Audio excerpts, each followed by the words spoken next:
Recording in progress, estamos aqui, Canção Literária. Quero agradecer primeiramente aqui à Escola do Rio, mais uma vez por esse espaço e pelo incentivo que eu venho recebendo de todos os colegas que gostaram muito da proposta, né, que foi iniciada no ano passado, mas esse ano tomou forma, né, já vieram aqui muitas pessoas queridas, já veio aqui Marcelo Veras, Rinalda Duarte, já veio aqui a Michele, já veio aqui Natânia Lopes, Sam Alcântara, Alexandre Starnino, Ana Cristina Bernardes, enfim, nós temos aí um espaço, como eu estava brincando com a Miriam aqui antes da gente começar, um espaço de uma confraria, né? Net living, como eu gosto de falar, né? Essa estrutura de viver em rede no melhor dos sentidos. E hoje eu estou aqui para falar, estamos aqui, eu estou aqui não, estou aqui com a convidada Ingrid Gerolimic para falar dessa obra aqui, Para Revolucionar o Amor. Um livro surpreendente em todos os sentidos. Eu vou só falar um pouco sobre o currículo da Ingrid aqui antes da gente começar a falar. A Ingrid é psicanalista, socióloga, documentarista e comentarista sobre temas de atualidade, como contribuições em veículos como a revista Cult, UOL, Marie Claire, Fórum e TPM. Como documentarista, autor e diretor do curta-metragem Revolução dos Afetos, que fala sobre a solidão na contemporaneidade, e do documentário Explante, que levanta o debate sobre pressão estética e impacto na saúde física e mental das mulheres. Ingrid Gerolimic, muito boa noite a você. Gerolimic é eslavo ou italiano? Boa noite, Ingrid. Fica Boa à noite, vontade. querido. Na verdade, é um pouco dos dois, né? Que era uma região, fazia parte do Império Austro-Húngaro, isso mudou, muita coisa mudou na Europa, depois acabou, enfim, dando ali uma parte Croácia, parte outros também, outras regiões do leste europeu e Itália também. Mas olha, eu queria agradecer muitíssimo, gente, primeiro o convite também, né? A oportunidade de estar aqui conversando com vocês, a Escola Lacaniana de Psicanálise, João Paulo,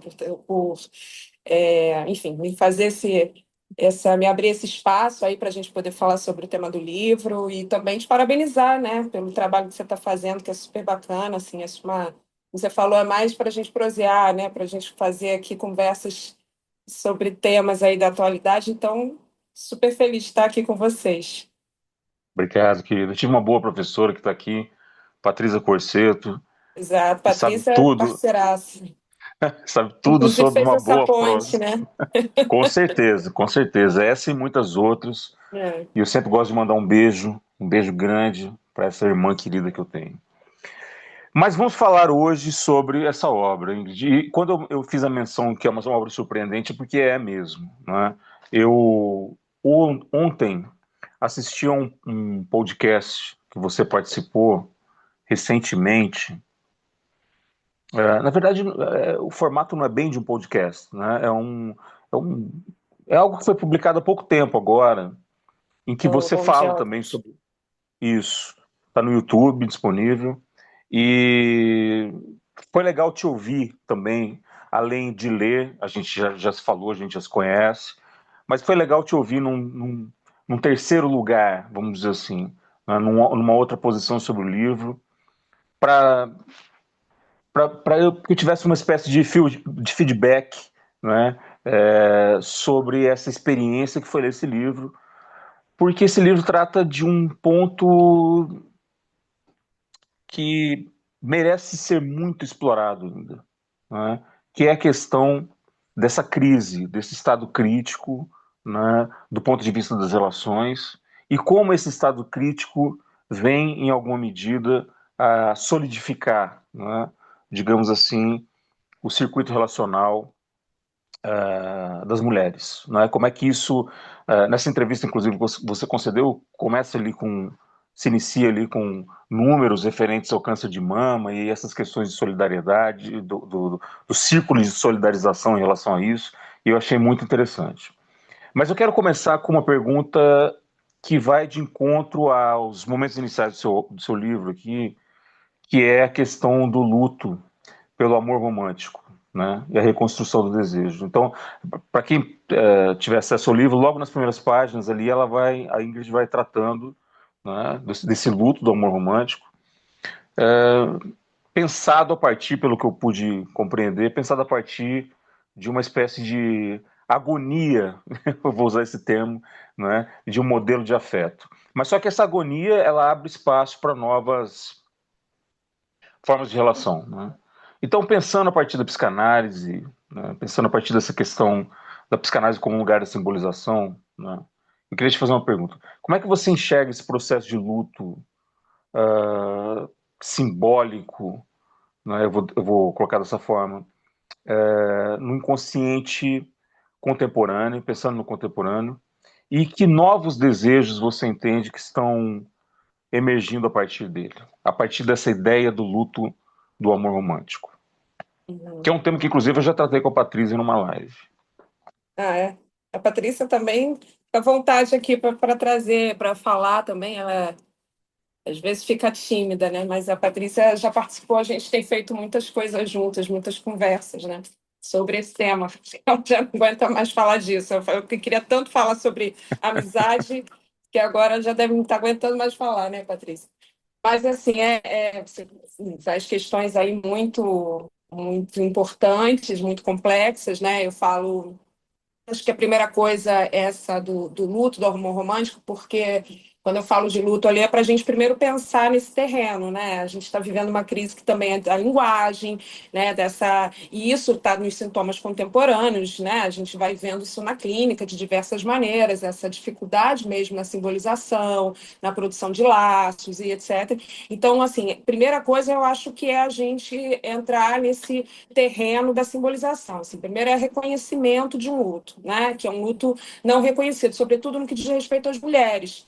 Porque o amor romântico ele tem um lugar, né? A ideia de amor a partir do amor romântico, ou seja, o amor romântico como algo norteador da vida, norteador da ideia de amor, ele é a gente pode dizer recente, né? Se a gente for pensar aí 200, 300 anos e tal, a gente teve nos últimos 2 séculos essa organização ou reorganização da sociedade a partir do amor romântico como um eixo central da vida, né? Que organiza a partir da formação das famílias, o controle desses corpos, o controle da sociedade de uma maneira geral, a própria formação do capitalismo, ela tem uma relação muito direta ali naquele momento, na época, inclusive, que quando Freud, né, enfim, começa a atuar na psicanálise, é a mesma época, na época vitoriana, onde você tem todas essas crises, né, onde as histéricas surgem também ali como uma forma de comunicar também essa angústia, né, de comunicar essa angústia da mulher numa sociedade vitoriana onde o papel do casamento é central na vida dessa mulher, nessa existência.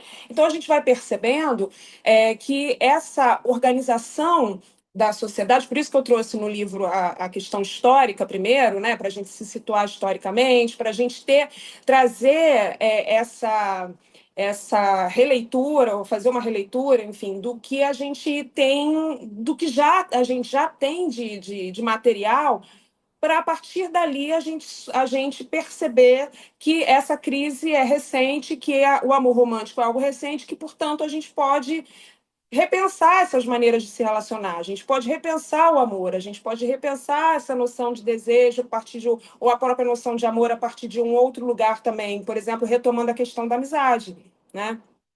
Que o Foucault começa a trabalhar no final da vida mas que trouxe grandes contribuições, outros autores também, e a amizade ficou relegada a um lugar assim menos importante, né? Quando a gente vai pensar a formação dessa sociedade, enfim, que dos últimos 2 séculos, a partir do amor romântico como eixo central de organização da vida, da existência. Porque para a mulher, isso ficou muito marcado na existência feminina, no discurso, mais uma vez no simbólico, na linguagem, né? Como um amor para a mulher, como algo que sustenta de fato a existência, diferente para os homens, né? Que tem, enfim, inúmeras possibilidades existenciais no campo das ideias, né? A gente vai até vendo, fiz uma oficina recente com escrita e psicanálise, pensar a questão do amor romântico e a questão das mulheres.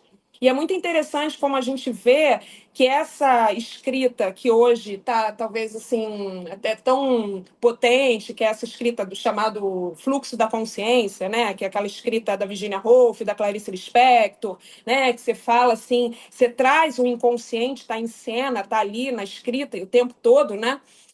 Como que isso era algo que marcou e que começou justamente pelas mulheres a partir do lugar onde elas conseguiam, do único universo que elas tinham possível, né, de escrita, que era no universo do campo da família, do campo das questões pessoais, dos afetos, das relações, dos laços, né? Então a gente vê isso muito marcado, e essa escrita que hoje é tão potente, ela começa nesse lugar, né? Que como aos homens ficava havia a possibilidade de uma escrita sobre a filosofia, sobre o mundo, sobre as grandes questões, né, da humanidade, e as mulheres sempre, enfim, questionava a capacidade das mulheres para isso, então era nesse lugar, né? Era no lugar nesse mesmo campo da histérica, né? De uma denúncia dessa angústia que ela não tem lugar, né? Não tem lugar para ela, né? Não tem reconhecimento para ela.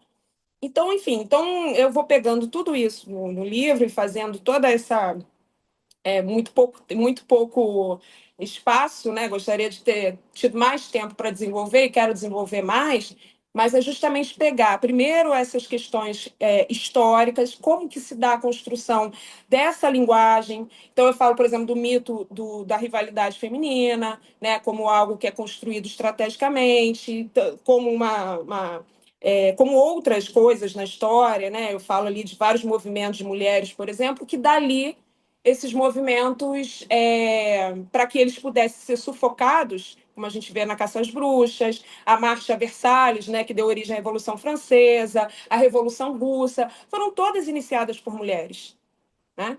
Mas ali isso se apagou no decorrer da história. Né? Então, o que a gente vai percebendo é que há toda uma estratégia que o próprio Foucault traz, né? Como que a linguagem, como discurso, ele pode ser mais potente, mais forte, mais destruidor do que bombas e canhões, né? Porque ele vai criando justamente no inconsciente uma verdade que surge a partir de uma determinada narrativa, de um discurso que é repetido, repetido e repetido, e que isso vai formando um inconsciente. Né? Por isso a necessidade da gente pensar como descolonizar o inconsciente colonizado por um discurso que marca uma cultura, que marca uma era e que marca, portanto, né, uma e não, inúmeras existências, né, no que diz respeito a esse ser mulher no mundo. Né?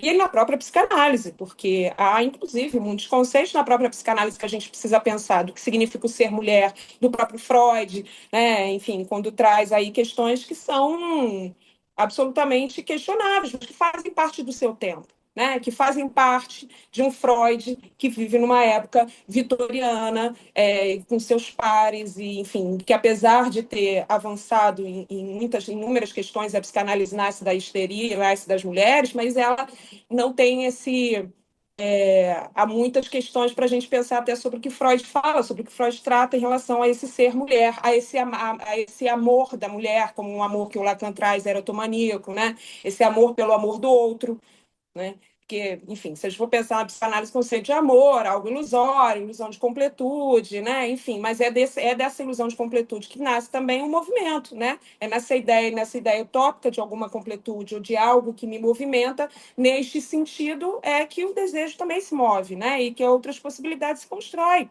se formam a partir dali. Então, a grande questão é quando o Lacan traz isso do amor erotomaníaco, é justamente esse lugar onde a mulher, para a mulher, né, esse amor erotomaníaco que ele traz no conceito da ideia de que para a mulher o amor vai muito nessa linha, é justamente porque é um amor que se constrói na ideia profunda, nessa uma sustentação profunda no amor do outro, ou seja, se o outro me ama, né, o amor existe. Se esse outro não me ama, então é muito nessa, eu não amo o outro, eu não amo o que há de mim no outro, né? Naquela história do amor do Lacan, que o amor é dar o que nos tem a quem não quer. Mas é mais do que isso para a mulher, né? Nesse sentido do amor erotomaníaco. É uma necessidade existencial desse amor do outro como constitutivo dessa subjetividade. E isso tem uma relação histórica, isso tem uma relação, enfim, pautada em grandes eventos e eventos históricos que permeiam a nossa subjetividade até hoje, né? Que constroem a nossa cultura e que estão aí na nossa cultura até hoje. Então, eu acho que, assim, por isso que eu acho que sempre há um desafio, né, para a gente pensar de que maneira a gente pode, até porque a gente está vivendo uma crise dos laços, né? Essa crise do amor romântico, ela parte de uma crise também dos laços, de uma privatização, porque esse amor, inclusive, né, esse formato de amor romântico é um amor privatista, privatizado, no sentido de que ele traz a ideia do amor para um contexto do um ou outro, né? E no máximo do contexto familiar, então ele tira também as sociedades cada vez mais da coletividade e da capacidade, né, enfim, de formar laços enquanto comunidade, que é aquele amor que a Hannah Arendt traz, da noção de amor político, né, de amor pela polis, de amor por essa ideia do coletivo. Então, você vai perdendo cada vez mais isso, você vai perdendo cada vez mais a capacidade de se relacionar com outros, você vai criando uma sociedade da inimizade, como traz lá a Killian Bem, que você vai justamente fazendo com que a noção de amor ela fique cada vez mais exclua cada vez mais a noção de comunidade. Ela vai vindo cada vez mais para uma ideia de um e o outro. Da alma gêmea, da completude, deste outro que me, né, que enfim, que é necessário para a minha existência. E é tão importante isso que ela é determinante da vida mesmo, né? A maneira como a gente tem em tudo, na vida, na sociedade, nas políticas públicas, no direito, tudo está focado em uma ideia de amor, que é uma ideia privatista, que é uma ideia de amor em família, que sustenta, com todas as instituições que a gente tem na sociedade, essa estrutura de amor, que na verdade é uma estrutura de controle desses corpos. Né? Então, tudo que a gente vê no campo dos direitos está no campo da noção de amor romântico, e não da amizade, por exemplo, ou de outras formas, né, de laço e de família, de ideia de família também. Então, está tudo dentro de um único contexto, né, que é a ideia de amor romântico. E aí cabe, aí o que cabe à mulher nesse contexto, o que coube à mulher lá no início da Revolução Industrial, na formação da sociedade capitalista, é justamente essa mulher que ela vai para dentro, que ela assume o trabalho do cuidado com uma lógica de amor sacrificial e que perdura até os dias de hoje. Porque ainda que a sociedade tenha mudado do ponto de vista material, econômico, né, onde muitas mulheres hoje, até no Brasil, inclusive, as mulheres são maioria como provedoras hoje nas famílias, mas ainda assim as mulheres são as que mais acumulam a função social do trabalho do cuidado. Que a Silvia Federici diz muito bem, né? Aquela frase quando ela fala: o que você chama de amor, eu chamo de trabalho não remunerado. Então, era preciso criar um discurso tão forte, né, capaz de fazer com que esse sujeito internalizasse uma própria lógica que é autodestrutiva, né? Uma lógica de um amor sacrificial, que se não faço, se não tenho, é porque sou incapaz, porque sou egoísta, nasce a culpa e etc. E o que a gente vê hoje isso associado na clínica, em todos os espaços onde, né, onde as mulheres estão, enfim, ocupando, né? Então isso é uma coisa que ainda marca muito essa esse sujeito mulher no mundo, e não como um sujeito mulher, né? Aqui a gente pensar o sujeito mulher como essa categoria de gênero mulher e tal, como uma questão política, né? Que eu acho que é importante para a gente determinar aqui o que significa, quando eu falo de mulher, o que isso significa, né? Ou de feminino, mas é no sentido político da coisa, né? Enfim. Perfeito. Eu estou vendo o Zé com a mão levantada. Zé, eu vou continuar aqui e eu vou abrir um espaço para perguntas ao final, tá? Como a gente tem feito aí que está funcionando, mas você é o primeiro aí pela ordem. Ingrid, o prazer de escutar essas reverberações aqui é muito grande, né? Porque eu recebo a obra, todas as obras eu leio elas na íntegra, né? Eu faço questão, porque eu quero escutar o que está atravessando essa obra, né? Mas isso se complementa, evidentemente, obviamente, com a tua fala, né? Trouxe muitos elementos. Eu sempre preparo uma pergunta primeira, né? Mas a partir dali não tem mais nenhuma pauta. E eu te ouvindo, e eu vou comentar sobre isso e vou te fazer uma pergunta final. Eu te ouvindo, eu tô lendo ainda essa obra, eu comprei há pouco tempo, uma obra de um psicanalista argentino chamado Mariano Horenstein. Essa obra chama Conversas Infinitas. Então ele pega testemunhos de análise, ali quase como um passe, né? Então tem ali pessoas super interessantes, Sophie Calle está lá, Caetano Veloso, tem um pessoal bacaníssimo. E uma das pessoas que foi entrevistada é a Marina Abramovic, que é uma performer, né, uma artista super reconhecida, sou ultra fã do trabalho dela. E ela disse que já depois de estabelecida publicamente na qualidade de uma artista renomada, ela começou a se perguntar, a célebre pergunta lacaniana, né, do que é ser uma mulher, ela não sabia. Ela começou a se Uhum. envolver com essa questão, né? Essa questão coincide com o rompimento de um casamento de uma certa longevidade, né? Eu esqueci o nome do marido dela, agora é uma figura também conhecida no meio artístico, e coincide com esse ponto. Ela estava ali já na faixa dos seus 40 e poucos anos, segundo ela. E eu me lembrei, há uma personagem que é uma das minhas diretoras, eu falo diretoras, mas diretores em geral, né, do cinema, que é uma belga que pouca gente conhece, infelizmente, não tanta gente conhece, que é Chantal Akerman, que é uma diretora que eu sou apaixonado no trabalho dela. Em algum momento eu vi também uma entrevista dela dizendo que ela refazendo-se essa pergunta também, né? E a Chantal, quando a mãe morre, que ela entendia como um símbolo, uh, uma certa arquetipia, eu vou usar um termo que eu nem utilizo normalmente, do feminino, ela se suicida, né?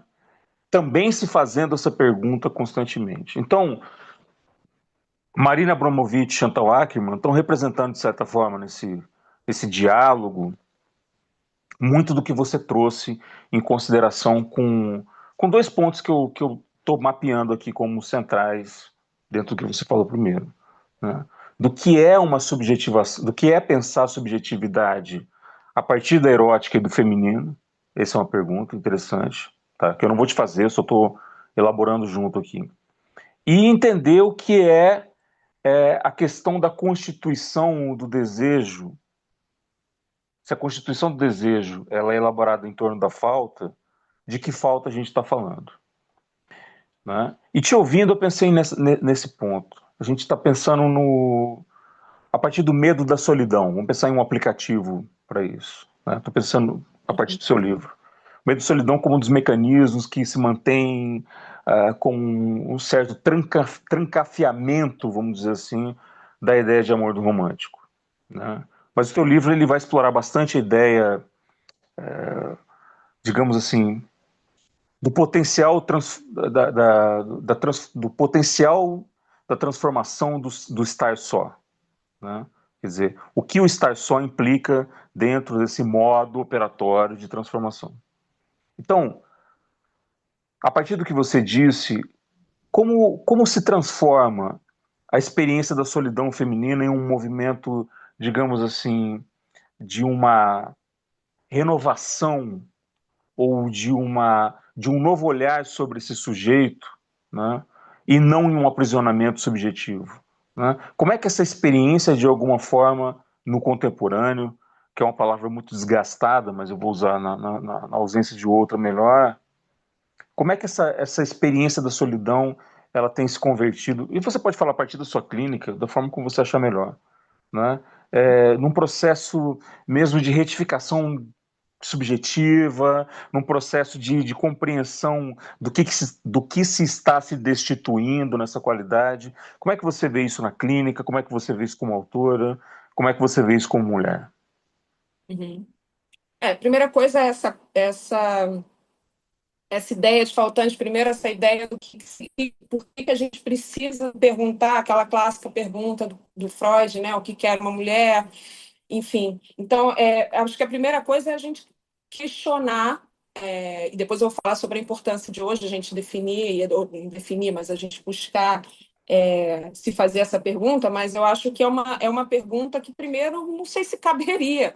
Se a gente perguntasse do que era o homem, né, ou o que é o homem, ou a necessidade de definir o que seja um homem, porque o homem sempre foi tratado como um sujeito universal, né? Então, quando a Simone de Beauvoir traz a mulher, ela, na verdade, essa mulher não existe, mas a mulher ela se torna, no sentido de que a gente precisa existir, é uma existência que se dá a partir de um outro, né, de um outro sujeito universal e que eu preciso, enfim, organizar a minha existência em torno disso, em torno deste sujeito universal. Então, o que quer a mulher já parte de um olhar que não, justamente, não reconhece esse ser mulher, né, esse sujeito mulher, como um sujeito universal, como uma coisa outra, né? É o estrangeiro.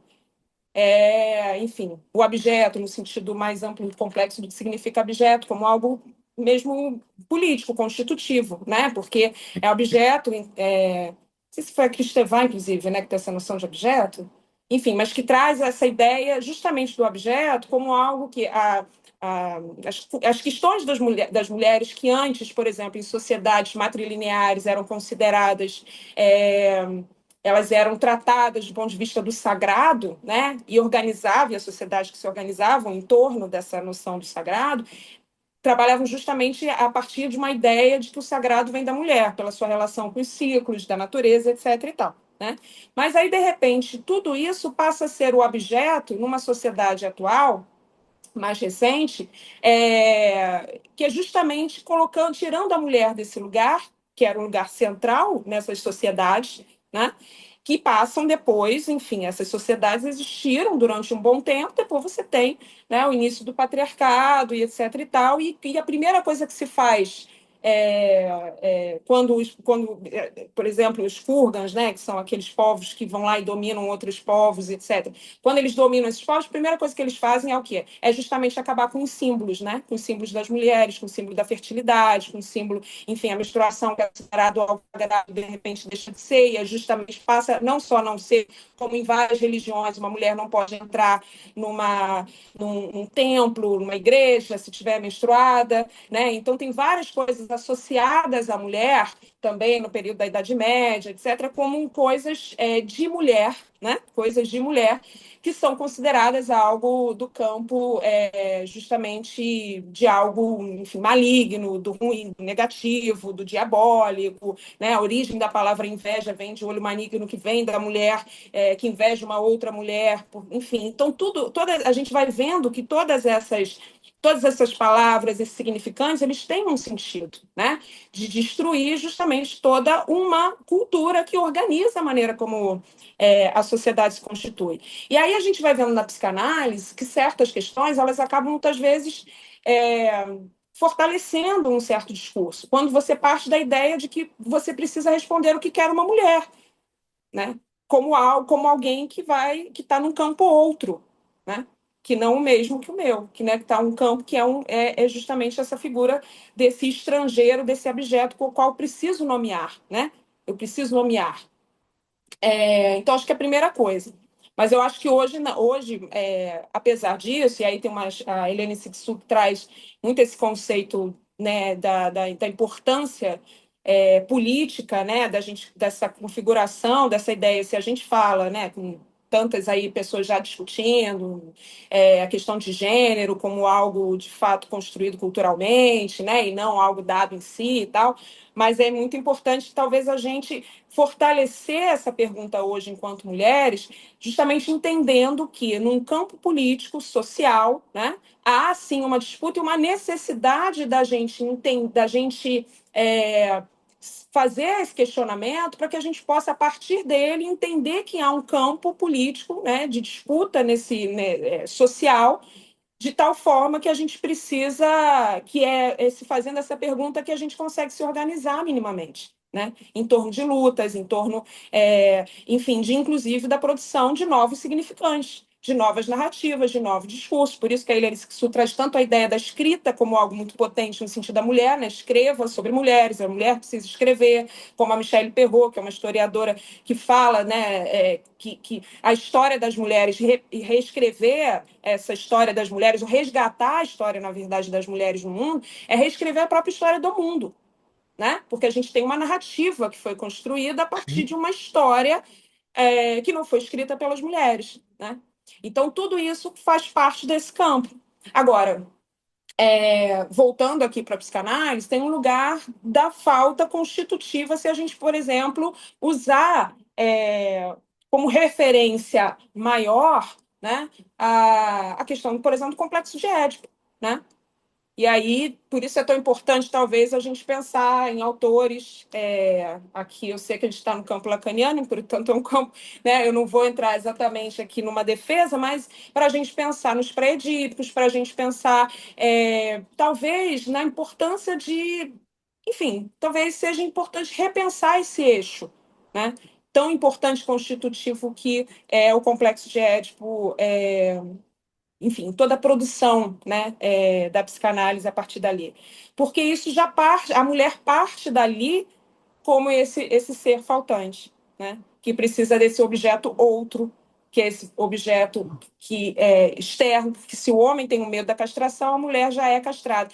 Pode ser interessante também quando a gente vai pegar os lacanianos, porque é justamente, talvez, nesse lugar que tem o furo, né? Se já sou castrada, posso vivo mais próximo, digamos assim, da realidade, que é a própria ideia do Lacan, né, em relação a isso, que é se a mulher se ela é esse ser faltante, ela é aquela então capaz de viver mais próxima da realidade do que o homem, esse homem, como eu digo aqui, esse conceito homem político, né, e não, enfim, pensar psicanaliticamente, mas politicamente. Então, assim, a mulher talvez seja nesse lugar onde a mulher pode justamente fazer esse furo, né? Porque ela já está no real, ela já está nesse campo, ela já está atuando no campo do real, então, portanto, ela está mais próxima, é possível, de fazer esse furo, porque ela não tem nada a perder, né? Porque é justamente ali que pode ser vamos pensar que o pulo do gato, né, para a gente fazer algo novo com isso, né, para produzir novos desejos, para produzir novas possibilidades de existência. E aí entra a amizade, né? A amizade como essa possibilidade de furo, né? A amizade como esse lugar onde você pode criar uma nova noção de laço a partir de outros fatores mais interessantes do que uma lógica de amor, né? Principalmente para as mulheres, que é uma lógica de amor adoecedora psiquicamente em diversos aspectos. Né? E que coloca a mulher, mais uma vez, nessa lógica sacrificial do amor, que enfim, que aí atua em diversas áreas da vida, onde a gente vai vendo na realidade prática das coisas, né? Mulheres, se a gente for pensar, mulheres que produzem academicamente são as que mais, muitas vezes, têm que abandonar seus projetos acadêmicos do que os homens. Então, a gente vai vendo isso na realidade prática das coisas, né? Então, a amizade, ela pode ser algo que a gente repense a solidão a partir de uma nova ideia de formação de laço. Né? E aí que o Foucault traz no final da vida, que eu acho muito interessante, quando ele fala justamente dessa potência da amizade e de resgatar, porque os gregos traziam isso, né? Isso não é nada novo, porque os gregos traziam a ideia de amor através da amizade como algo muito mais importante. Os guerreiros lá matavam, morriam pelos seus amigos, mas não morriam pelas suas mulheres. Né? Então, isso não é nada, isso é algo que a gente resgata de um período da história, mas que isso nunca foi possibilitar, isso nunca foi uma possibilidade para as mulheres, né? Inclusive, tem vários, Aristóteles era um deles, né, extremamente misógino em muitos aspectos, falava muito disso, né, que a mulher não tinha essa capacidade, por exemplo, da amizade, que a amizade é algo que está num campo, enfim, já está num outro campo de sagrado, né, de uma outra possibilidade de relação que as mulheres não seriam capazes. Enfim, mas isso é uma outra eu acho que é importante a gente pensar como que a amizade ela pode se tornar esse furo não só para as mulheres, né, na maneira como as mulheres se relacionam com o amor romântico, né, para as mulheres repensarem essa noção de amor, tirar talvez o amor romântico de uma ideia de hierarquia, de uma ideia constitutiva da vida, né, pensando aí que o amor pode ser, enfim, vivido de diversas maneiras, um amor por um projeto, um amor por um ideal político, um amor, né, enfim. Então, acho que amplia essa possibilidade de amor e amplia essa possibilidade de laço, porque você não tem uma lógica privatista do laço. Você pode ter vários amigos, também você pode ter hoje o amor, né? Enfim, você tem outras discussões aí sobre amor, poligamia, etc., mas o fato ainda atua dentro de uma lógica privatista. Ou a amizade não. E a amizade tem uma coisa que eu acho que é muito importante, porque essa possibilidade de resgate da alteridade numa sociedade cada vez mais individualista e cada vez mais intolerante, né, à opinião, ao espaço do outro, e a gente vê aí o crescimento da extrema-direita em todos os lugares do mundo, eu acho que é na amizade que você consegue sustentar a lógica da alteridade, né? Desse outro que me confronta, desse outro que é diferente de mim e que nem por isso é, eu me afasto, nem por isso porque é justamente uma lógica de que você não precisa escolher esse outro em detrimento de outros, né? Tá ali, coexistindo. Então, eu acho que tem esses vários aspectos, assim, não só para pensar a existência feminina saindo dessa lógica do amor romântico e como isso pode impactar essa existência de diversas maneiras, mas também para repensar os laços na sociedade, né? Onde a gente vê a solidão como algo estruturante, porque a solidão não é esse lugar onde a angústia né, tem o seu espaço, onde você, a partir da angústia, produz, enfim, novos desejos, não, né? Essa é uma solidão forçada, onde a gente cada vez mais vai perdendo a capacidade, de fato, de se comunicar, de se relacionar, onde a gente vai se tornando cada vez mais intolerante, onde né, a gente faz terapia com o chat GPT, que diz tudo que a gente quer ouvir, onde a gente, enfim, a gente só quer aquilo ali que vai de uma certa maneira, validar né, a nossa fantasia de narcísica e etc., né, enfim, de grandiosidade no mundo. Né? Então, acho que na amizade é que a gente pode permitir ainda algum resgate, tanto dessa capacidade né, de lidar com a diferença, que acho que é fundamental nos tempos atuais, né, como também para a gente repensar a lógica do amor, né, fugindo do amor romântico, enfim, como eu disse, privatista, para uma lógica mais coletiva de existência. E pensar psicanaliticamente é pensar politicamente. Senão o que sobra Sim, é um monstrengo chamado teoria psicanalítica. uhum, Percebe? sim. Então, a minha esposa, ela repete uma frase que ela ouviu na faculdade, dizendo assim, professor dizendo, quem só sabe de medicina, nem medicina sabe. E a gente pode dizer assim, quem só sabe de teoria psicanalítica, nem psicanálise sabe. Né? Porque senão a gente acoberta, não, nós, de certa forma, continuamos o processo de acobertamento ideológico das coisas com a andronormatividade, com a heteronormatividade, com a neurose normatividade, não é? Então o diferente sempre continua dentro de um outro papel, como você tem bem colocado. Né? E nessa o feminino se confunde com a questão da mulher, se funde, se confunde, se funde, e aí não há espaço para discussão de um tema tão importante quanto esse, por exemplo. Um tema, por isso que eu disse da questão do seu livro, né? Quem é que discute amizade dentro do âmbito da psicanálise? Eu acho que eu só conheço você que trabalha, pelo menos no Brasil, né? Eu não conheço outra pessoa. Eu vou abrir aqui o espaço para as perguntas, para dar tempo. Só lembrando que a todos aí, quiserem fazer perguntas, por favor, levantem a mão, tá? Pelas questões de horário, eu tenho que encerrar aqui às 20 horas. Passou rapidinho. Coisa boa é assim. Zé Marcos, por favor, meu amigo. Então, boa noite, Ingrid. Cadê a Ingrid? Boa Boa noite, noite. Ingrid. Boa noite, João Paulo. A Boa minha noite. pergunta talvez seja curta e grossa. Se for curta e grossa, eu peço que vocês me desculpem. A minha pergunta é a seguinte: será que o amor não é uma invenção do discurso patriarcal para dessexualizar as mulheres e prendê-las, enclausurá-las num cercadinho chamado maternidade? Uhum. Muito boa a tua pergunta. Não, exatamente, porque primeiro que essa noção de amor romântico que a gente tem hoje, e a gente, é muito. Não é à toa que ela está em crise, né? E em tão pouco tempo, se a gente for pensar na cronologia do tempo do mundo, né? Porque ela vem do amor cortês. Né, do amor das Aham. cortes francesas, onde você tinha uma idealização do amor, da fantasia, que era justamente para um amor que não era possível de ser vivido, no sentido de virar um casamento, porque o casamento era casamento de interesse, né? Onde as famílias não casavam nem todos os filhos, então tinham essas.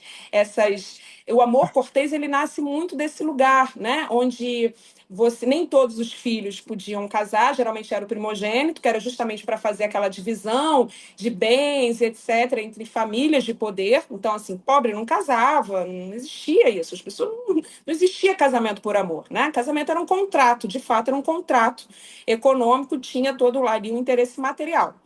E aí surge o amor cortês, o amor romântico, nas prosas, nas músicas, nos poemas, etc., que era justamente o amor na sua impossibilidade de ser vivido no campo da vida cotidiana, né? Que era o amor do cavaleiro pela dama, e aquela dama casada, e aquele amor não podia ser vivido. Então ele estava num campo ali, na verdade, muito mais. Na verdade, era um campo da fantasia, né? De uma fantasia que talvez para tirar um pouco do tédio da vida, enfim, das cortes francesas e animar um pouco, né? Fazendo daquilo algo, enfim, que era justamente para não ser vivido na ideia do que a gente tem de amor hoje, né?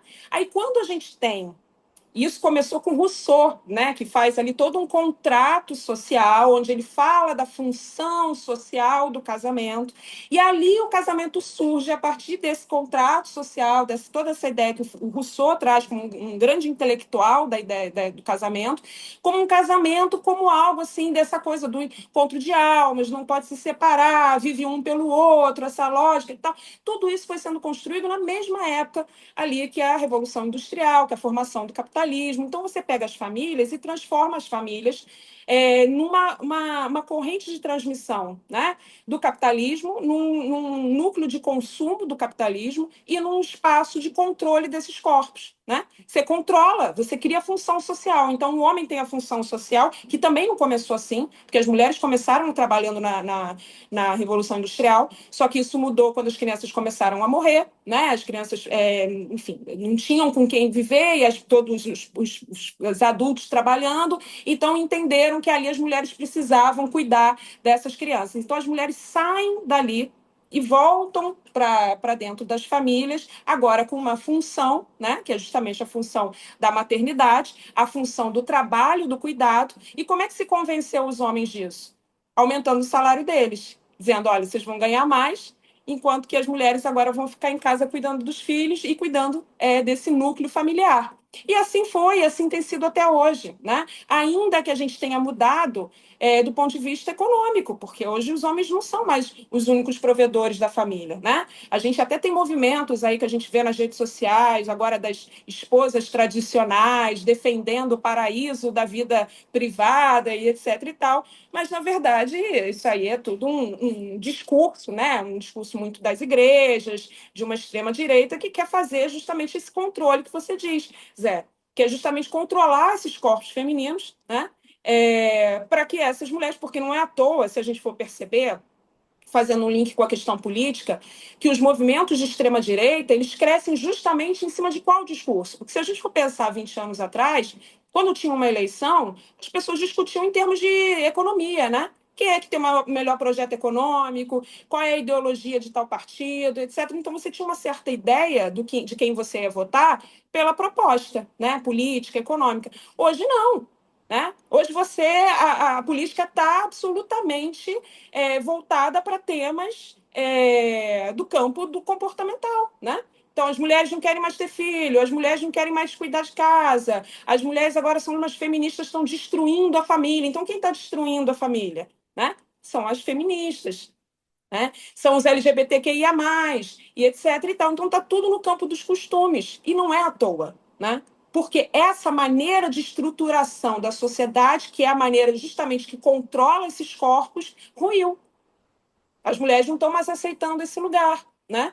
Não é à toa que hoje as mulheres... Até saiu uma pesquisa recente que mostra que a gente tem hoje, não só no Brasil, mas no mundo todo, as mulheres têm mais homens querendo ter filhos do que as mulheres, né? Isso diz muita coisa. Isso fala, isso denuncia, né? Todo um movimento, um processo que a gente está vivendo na nossa cultura. Não é que as mulheres não querem ter filho, mas as mulheres não querem ter filhos num sistema patriarcal, onde essa mulher, a conta é toda dela, né? Ela tem a maior parte do trabalho do cuidado, ela também tem que ser provedora e etc. e tal, e essa conta não fecha. Então, assim, há um esgotamento. Eu sempre falo de uma pesquisa que eu falo no livro, que é uma pesquisa que fala sobre os transtornos, né, entre mulheres de ansiedade, de depressão, e aí que, enfim, claro que esses números a gente pode falar sobre medicalização da vida é outra coisa, mas o fato tem um link, tem uma relação muito causal, um nexo causal entre esses transtornos de ansiedade e depressão relacionados a justamente o trabalho do cuidado, ao esgotamento físico e mental dessas mulheres, né? É no trabalho do cuidado que a gente está vendo o maior adoecimento psíquico das mulheres hoje no Brasil, né? Que é justamente com esse discurso, é o que você falou, esse discurso da maternidade, do trabalho do cuidado, do amor sacrificial, isso marca, né, a existência feminina até hoje, e aí a gente vai vendo as consequências disso na prática, né? Muito Tinha bem, que Zé, falar. obrigado. O Zé que vai estar aqui comigo Ok. ano que vem. Só que até eu terminar de ler o livro dele, eu espero que dê tempo até dezembro do ano que vem. O Zé escreveu Lacan para Analistas, calhamaço, assim. Viu, Ah, Zé? que Mas eu não legal. esqueci de você. O Zé é um grande escritor. Minha amiga Estarei Patrícia aqui para assistir. Corseto, com certeza. Minha amiga Patrícia Corseto, vamos lá para a reta final. Ah, queria fazer uma pontuação interessante. Eu venho trabalhando esse livro com a Ingrid desde julho, né? É um livro majoritariamente que circula entre mulheres, né? Até pela temática. E é legal você escutar interrogações e questões vindas a partir de um leitor homem, né? Que foi o seu Sim. caso. A pergunta do José Marcos, super interessante também, né? E a gente tem tido muito pouca essa experiência, né, de escutar homens sobre esse trabalho, né? Que bom que ela pode ser lida por homens, né? Isso é interessante, é uma batalha para nós mulheres, né? E queria te escutar um pouco, Ingrid, de como é que você vê essas questões na clínica, né? Essa questão do amor romântico, do luto do amor romântico, da amizade entre as mulheres, né? Porque a gente fala sobre amor na clínica, né? Não só, mas sobretudo, né?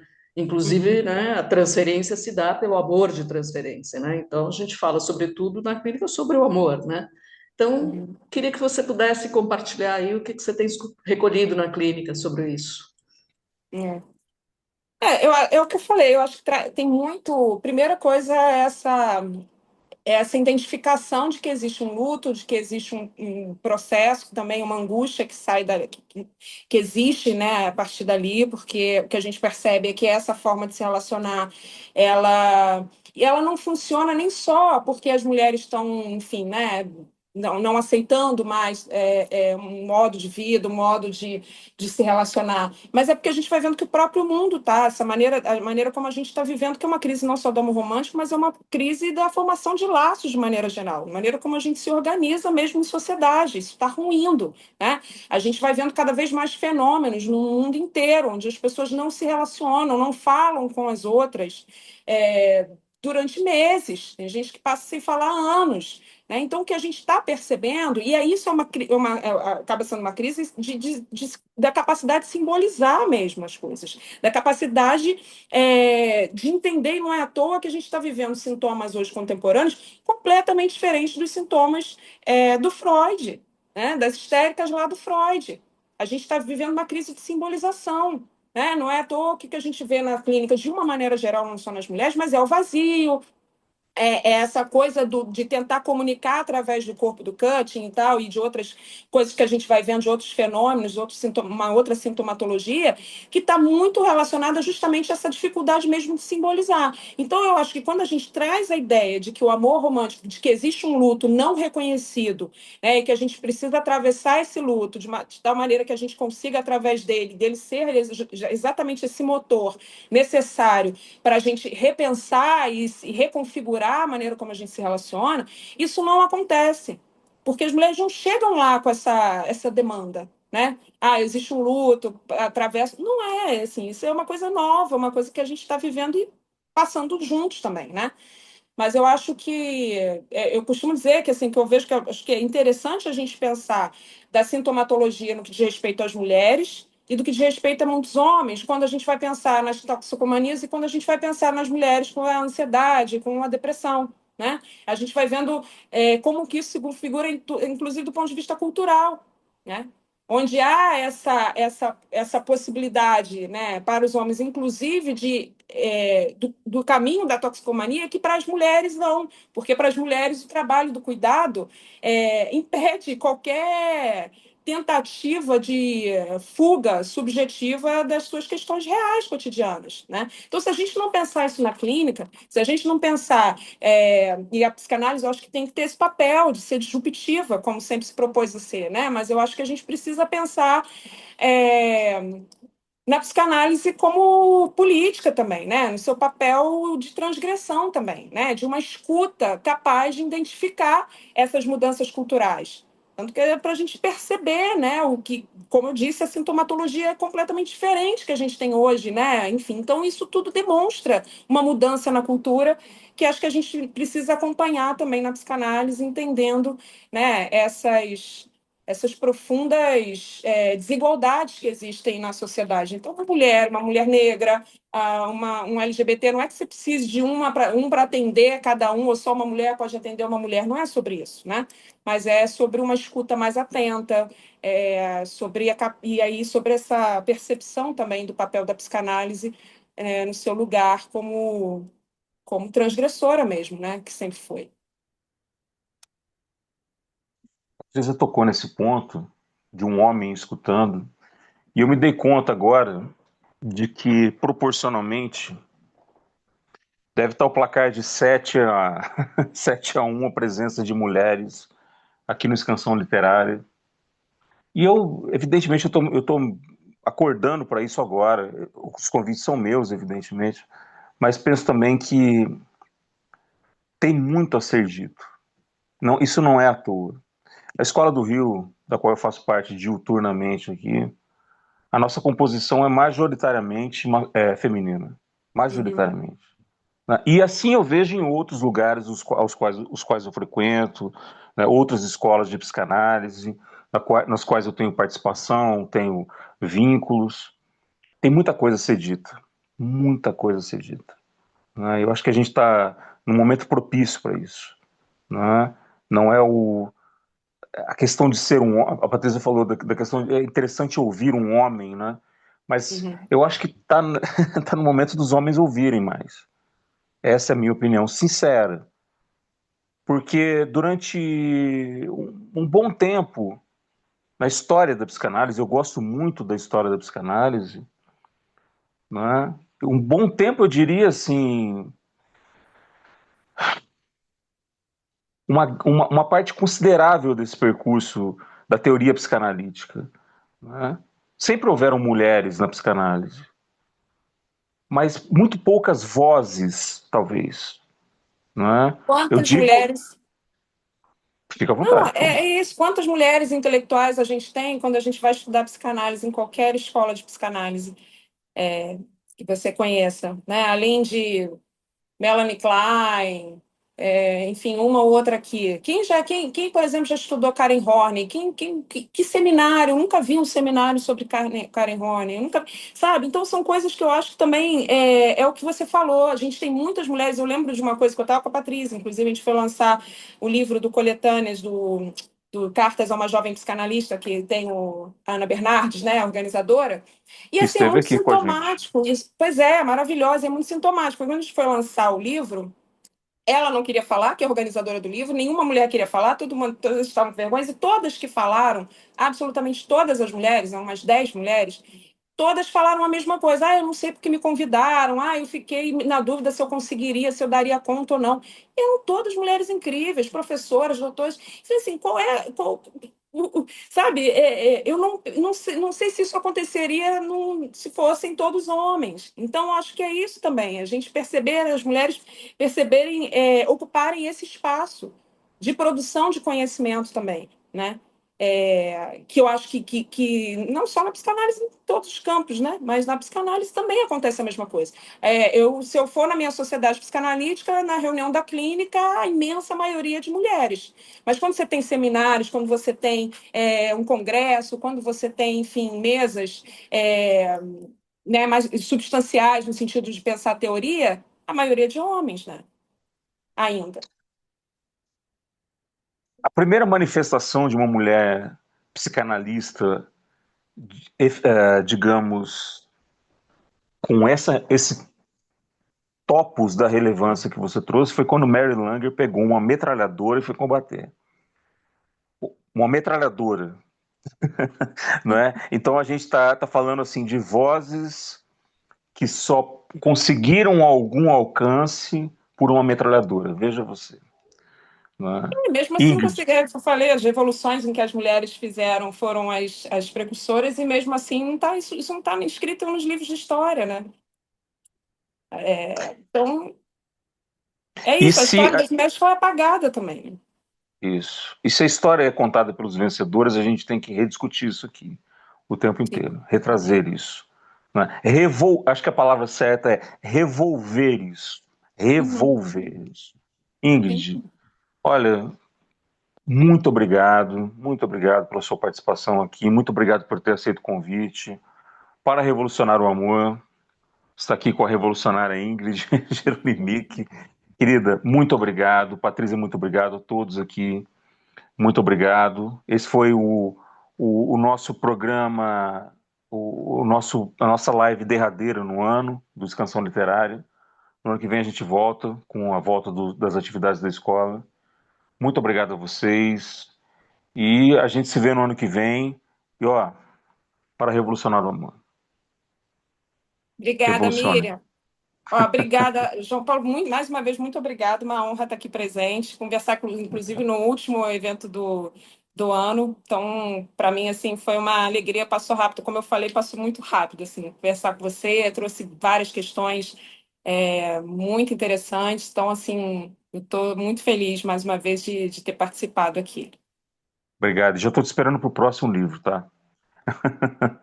Um beijo para vocês, gente. Muito obrigado. Até mais. Tchau, gente. Obrigada.